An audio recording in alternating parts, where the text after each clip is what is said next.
The world celebrates triumph as the ultimate reward for courage and sacrifice. A stage where dreams are built through pain, discipline, and relentless pursuit. But sometimes, beneath the roar of the crowd, something darker begins to unfold. In a single heartbeat, glory shatters, silence replaces applause, and destiny takes a devastating turn.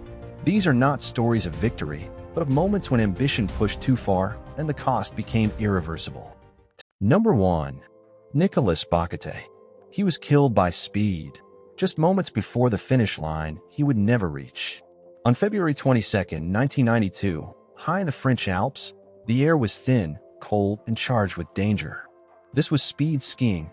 Discipline so extreme it pushed athletes to the very limits of physics. They didn't simply race downhill. They hurled themselves forward at over 120 miles per hour, faster than most cars on a highway, where even the smallest mistake could turn fatal. At 27, Nicolas Bocquet was among Switzerland's best, a skier shaped by years of brutal training and absolute focus. He understood the risks better than anyone, the razor-thin line between control and catastrophe, the violent cost of a single miscalculation. This Olympic appearance at the Winter Olympics 1992, even as a demonstration event, was likely his only chance to stand on the world's biggest stage. There was no room for hesitation. That morning, everything seemed perfect: clear visibility, fast snow, conditions built for record-breaking speed.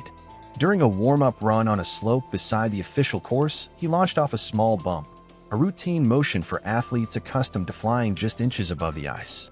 Slow-moving and impossible to avoid at such speed. Its lights were flashing. Its siren was sounding. None of it mattered. At over 100 miles per hour, there was no time to react, no space to escape. The collision was instantaneous and fatal. The force of the impact was beyond what any human body could survive. In seconds, the thrill of speed was replaced by shock and silence. The speed skiing community froze in disbelief, and Olympic officials were left stunned by the tragedy. Some athletes withdrew immediately. Others continued, but under the heavy shadow of death hanging over the course. But what ended that day was not just a life. It was an entire Olympic future. After his death, speed skiing was removed from the Games and never returned. His final run became more than a tragic accident. It became a permanent warning. Because when the pursuit of speed crosses a certain line, the margin for survival disappears completely. Number 2. Nodar Kumaratashvili. It was supposed to be just another routine training run, nothing more than a final preparation before the world turned its eyes to the Olympic stage. But on February 12, 2010, at the Whistler Sliding Center, something felt different. The track was faster, steeper, and more unforgiving than anything the sport had ever seen. Athletes whispered about it like it was alive, a relentless force pushing them beyond their limits. At speeds exceeding 95 miles per hour, with crushing G-forces pressing against their bodies, even the smallest mistake could become fatal. At just 21 years old, Nodar Kumaratashvili stood at the top of that track carrying more than just a sled. He carried the hopes of his country, the pride of his family, and the legacy of his father. Coming from limited resources, he had fought his way to the Winter Olympics 2010 through sheer determination and fearlessness. This was his moment, his first Olympic dream, and he was ready to prove he belonged among the world's best, no matter the risk. As he launched from the start, his body folded into the razor-thin aerodynamic position that defines luge. The sled accelerated instantly, screaming down the ice as each curve came faster than the last. Officials watched in silence as he approached the final section, one of the most dangerous stretches ever built. Then, in less than a second, everything changed. A slight steering error at extreme speed sent the sled lifting off the ice. He was thrown violently from the track, soaring over the protective wall before crashing into an unpadded steel pillar at nearly highway speed. The impact was catastrophic. Medical teams rushed in, but there was nothing they could do. Just hours before the opening ceremony, his Olympic dream ended in tragedy. The world was left in shock. Questions spread just as quickly as the news. Had the pursuit of speed and spectacle gone too far? The track was modified immediately, but the cost could never be undone. Because in that single run, Nodar Kumaratashvili became more than an athlete. He became a lasting symbol of a brutal truth. When the line between glory and danger is pushed too far, it doesn't bend, it breaks. Number 3. Alice Hawthorne. The Olympic Games are meant to be a celebration of unity, where the world gathers under one sky to witness greatness unfold. On a warm summer night in Atlanta, during the Olympic Games, that promise felt more real than ever. Music filled the air, flags danced in the crowd, and thousands of strangers stood side by side, believing they were part of something unforgettable. It was a place built on joy, where fear simply didn't belong. For Alice Hawthorne, it was a dream come true. A mother who had saved for months just to give her daughter a moment they would cherish forever. Standing beneath the night sky, surrounded by laughter and light, nothing seemed out of place. No warnings, no suspicion, only the comforting illusion that this was the safest place on Earth. But danger doesn't always announce itself. Sometimes it waits quietly, hidden in plain sight. Just steps away, a backpack lay unnoticed, holding something far more destructive than anyone could imagine. As a security guard began to sense something wrong, time started slipping away. And then, in a single devastating instant, everything changed. The explosion tore through the night without mercy. The music vanished, replaced by screams. Joy turned into chaos. Metal fragments ripped through the crowd as people ran in panic, searching for safety that no longer existed. In the middle of it all, Alice fell, her dream ending in the very place it was meant to come alive. She didn't come for glory. She didn't chase medals. But her story became one the world would never forget. Because that night, the Olympic spirit didn't just celebrate humanity, it was forced to confront its fragility. And from that moment on, one truth became impossible to ignore. Even the brightest stages can cast the darkest shadows. Number 4. Francisco Lazaro. On July 14, 1912, under a merciless sun in Stockholm, the Olympic marathon became more than a race. It became a test of human survival. The heat was suffocating, the roads burned beneath every step, and the air offered no relief. In an era where safety was an afterthought, there were no proper medical teams, no effective hydration systems, and little understanding of how extreme heat could destroy the human body. Back then, the Olympic spirit followed a brutal rule: glory first, survival second. At just 21 years old, Francisco Lazaro stood at the starting line, carrying the weight of more than just his own ambition. As Portugal's first Olympic marathon runner, he embodied the pride of an entire nation. He was slight in build but strong in will, trained to endure pain and push beyond limits. But on that day, the conditions were unlike anything he had ever faced. In a tragic miscalculation, Lazaro coated his body with wax or oil before the race, believing it would protect him from the relentless sun. Instead, it sealed his fate. The layer trapped heat inside his body, preventing sweat from cooling him down. With every mile, his internal temperature rose higher, silently pushing him closer to collapse. Around him, runners began to fall away, defeated by the crushing heat. But Lazaro pressed on, driven by determination and the fear of failure.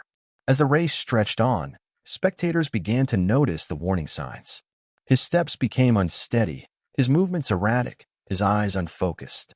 Yet he continued forward, caught in a dangerous space where determination masks the body's breaking point. Then, near the 19-mile mark, his body finally gave out. He staggered, lost control, and collapsed onto the scorching road, his core temperature reaching deadly levels. Rushed to a hospital in Stockholm, doctors fought to save him, but the science of the time was not enough. Hours later, Francisco Lazaro died, becoming the first Olympic athlete to lose his life as a direct result of competition. He never crossed the finish line, never heard the applause, never saw his name etched in victory. But his death was not the end of his story. It became a turning point.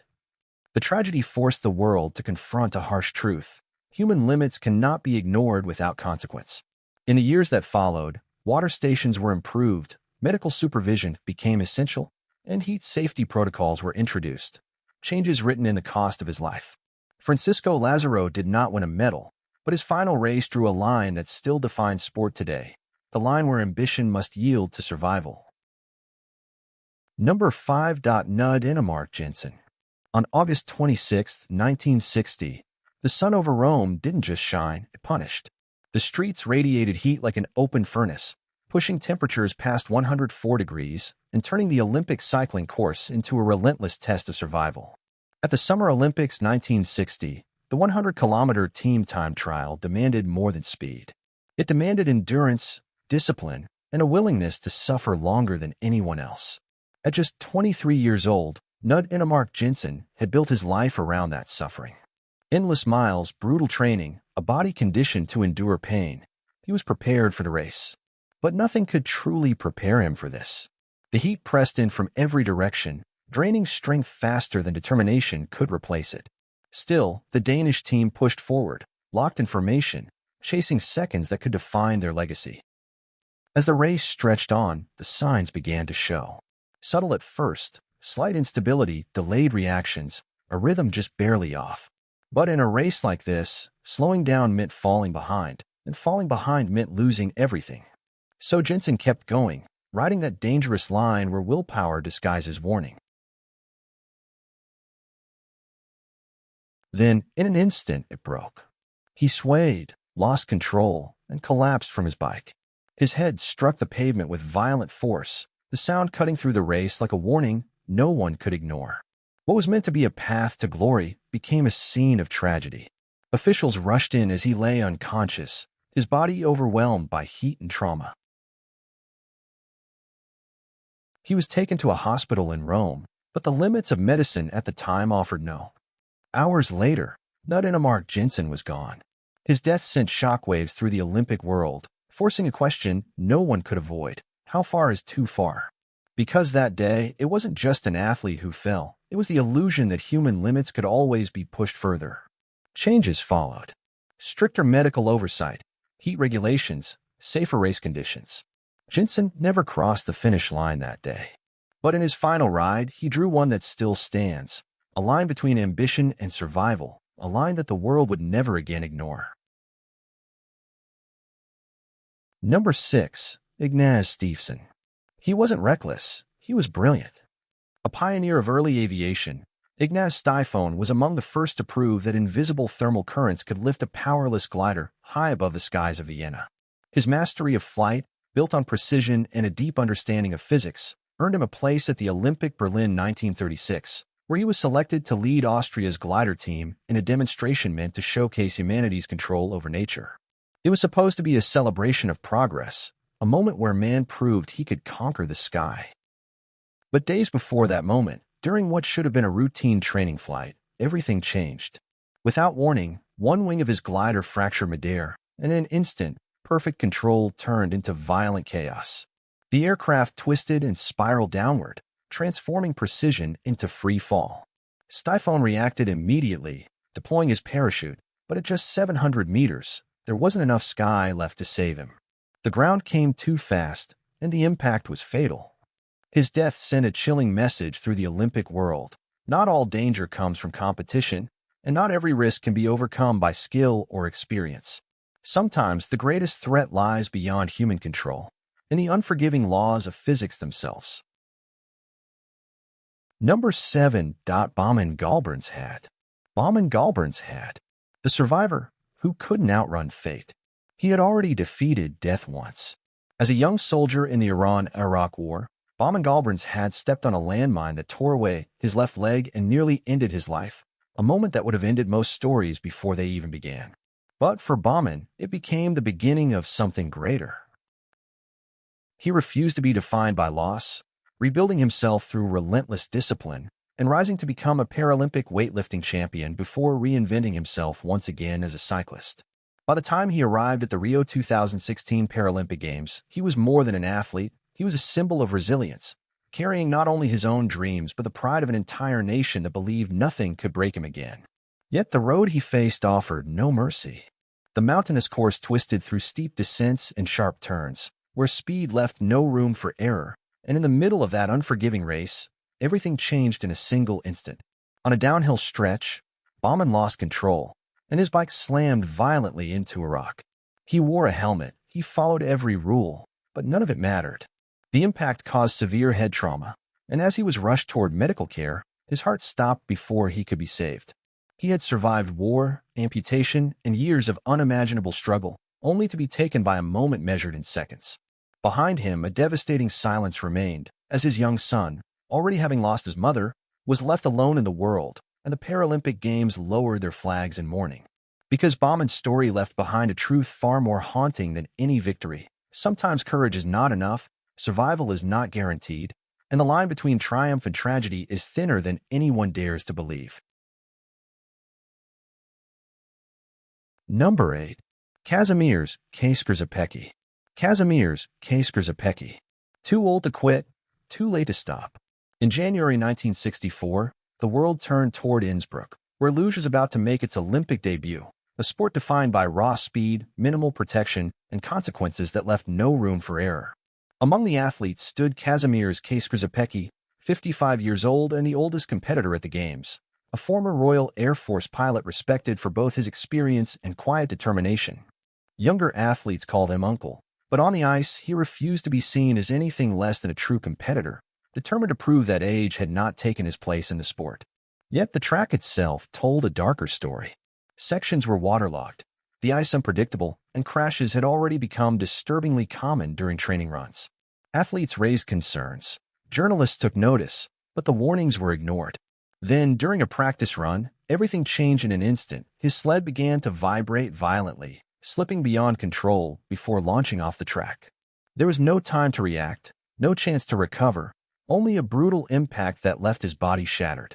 Rushed to the hospital with severe skull and pelvic fractures, he fought through the night. Number 1. Olga Pronina. Olga Pronina was impossible to ignore on the streets of Vladivostok. Online, she was known as Monica, a fearless biker who turned every ride into a performance. With a powerful motorcycle beneath her and a growing audience watching every move, she built an image that felt untouchable. Her videos captured high-speed, risky maneuvers and a kind of confidence that blurred the line between control and danger. One hand on the handlebars, her body leaning into motion, she made risk look almost effortless. Viewers didn't just watch, they felt both admiration and unease, drawn in by the illusion that she had mastered something inherently unpredictable. Even when she admitted how extreme her riding was, even when she warned others not to copy her, she kept pushing further. Each ride had to be faster, more daring, more intense than the last. Because that is the nature of adrenaline. It convinces you that the next moment will still be yours to control. Over time, that confidence begins to feel like certainty, and certainty becomes a dangerous illusion. Then came July 31st, 2017. The conditions were perfect. Clear weather, dry roads, nothing out of the ordinary. It felt like just another ride, no different from the countless moments her audience had already seen. But in a single, irreversible second, everything changed. Olga lost control of her motorcycle and crashed into a roadside barrier at high speed. The impact was catastrophic, destroying the bike and ending her life before anyone could intervene. What makes her story so haunting is the contrast. Just moments earlier, she was the same bold, untouchable figure people believed in. But reality does not follow confidence, and it does not care about reputation. Behind the viral image was a real person, a mother with a life beyond the screen, and on that ordinary stretch of road, there was no warning and no second chance. Number 2. Butch Laswell. Butch Laswell didn't come across as someone reckless. He looked like someone who had mastered control. From a young age, he was fascinated by motorcycle jumps, heavily inspired by legends like Evel Knievel. But unlike many who only admired that world, Laswell committed to it. He trained relentlessly, turning risk into calculation, distance into precision, and danger into something that seemed almost predictable under his control. By the 1990s, he had built a reputation that set him apart. He wasn't just performing stunts, he was executing them with a level of discipline that made the impossible look routine. Thousands of successful jumps, record-breaking heights, and a calm, methodical approach made him appear untouchable. To audiences, he didn't look like a man flirting with death. He looked like someone who had figured out how to stay one step ahead of it. And that's where the illusion took hold, the belief that experience and precision could eliminate uncertainty. That illusion began to unravel on March 10, 1996, in Mesquite, Nevada. This wasn't just another performance. Thousands of spectators filled the area, cameras were rolling, and Guinness World Records officials were present. The stakes were higher than ever. Still, there was one variable that refused to cooperate: the wind. Gusts forced Laswell to delay his attempt, waiting for what seemed like the right moment, when conditions appeared stable enough to proceed. When he finally accelerated, his Honda CR500 surged up the ramp at nearly 70 miles per hour. The launch was clean. He soared into the air, clearing the skywalk bridge exactly as planned. For a brief moment, it looked like just another perfect execution, another confirmation of his control. But in midair, something shifted. A sudden crosswind pushed him off trajectory, just enough to make the difference between success and catastrophe. Number 3. Joy S.J. Harris. Joy S.J. Harris did not follow the usual path into the world of motorcycle racing. She built her place in it. Starting later than most, she learned to ride in 2009, earned her license by 2013, and by 2014 had become the first African-American woman licensed to compete professionally in motorcycle road racing. Her rise was not driven by hype, but by discipline, persistence, and a clear understanding of how much she had overcome to stand where she was. She wasn't just fast. She represented progress, opening a door for others who had rarely seen themselves in that space. That is what made her next step feel so significant. When she was cast as a stunt rider in Deadpool 2, doubling for Domino, it looked like the beginning of something bigger, a transition from racing into a wider spotlight, with new opportunities ahead. But behind that opportunity was a critical detail that would only become clear in hindsight. It was her first time performing a stunt for a film. On August 14, 2017, in downtown Vancouver, Harris took part in a scene that was meant to be controlled and carefully managed. Instead, in a sudden and devastating moment, she lost control of the motorcycle, struck a curb, and was thrown through the window of a nearby building. She was not wearing a helmet, and she died at the scene. What makes this story especially haunting is what followed. Investigations later reveal that the production had failed in multiple areas of safety. There was no proper risk assessment, inadequate supervision, a lack of physical barriers to stop the bike, and no enforcement of required protective gear. In a situation that should have minimized danger, critical safeguards were missing. Harris should have been remembered only for what she achieved, the barriers she broke, and the path she created.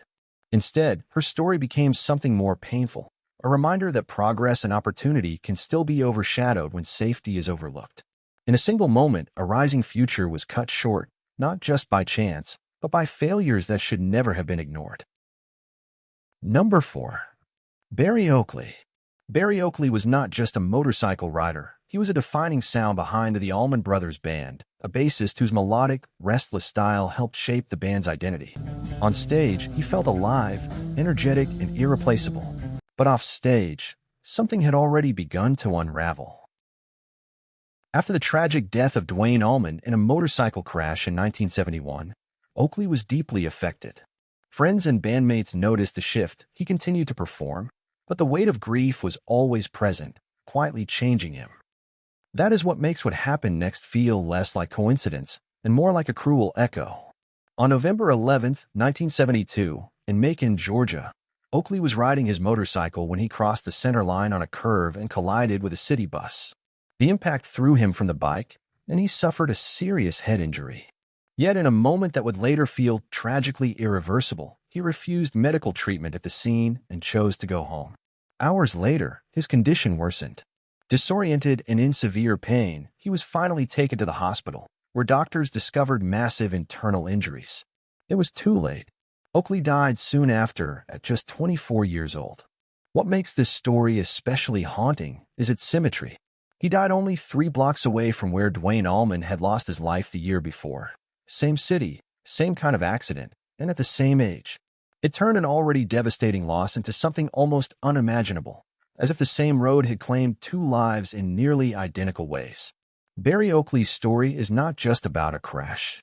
It is about grief that never healed, about a life caught between music and loss, and about how tragedy can repeat itself in the most unsettling ways. In the end, he was not only remembered as a brilliant musician, but also as someone taken by the same shadow that had already fallen over his band. Number 5. Charles P. Conrad Jr. Charles P. Conrad Jr. was far more than a well-known writer. He was a historic figure, the third human to walk on the moon, a Navy test pilot, and a mission commander who had repeatedly faced and survived extreme